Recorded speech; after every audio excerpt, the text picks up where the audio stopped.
সকার মাঠ থেকে স্টেডিয়াম পর্যন্ত রাস্তায় পর্যাপ্ত পরিমাণে কাজ চলতেছে, যার কারণে রাস্তায় একটু পরপর জ্যাম লেগে থাকে। সবকিছু ঠিক থাকলেও রাস্তার কাজ কিন্তু খুব দ্রুতই চলতেছে।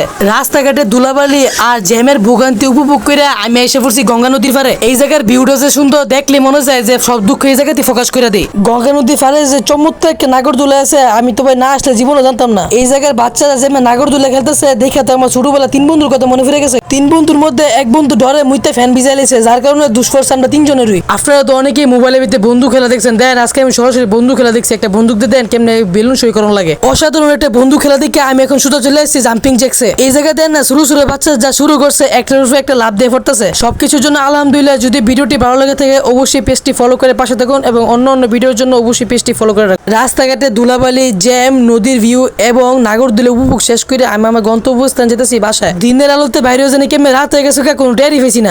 রাস্তাঘাটে জ্যাম দেখলে ছোটবেলা আমার স্কুল কলেজের কথা মনে পড়ে। যখন স্কুলের ব্যাগটা কাঁধে নিয়ে স্কুলের উদ্দেশ্যে রওনা দিতাম, তখন রাস্তায় একটা না একটা দুর্ঘটনা লাগিয়ে থাকতো। কথাই আছে সময় কার জন্য বসে থাকে না। টানা 1 ঘন্টা জ্যাম থাকার পর আমাদের গন্তব্যস্থানে চাক্কা ঘুরতেছে।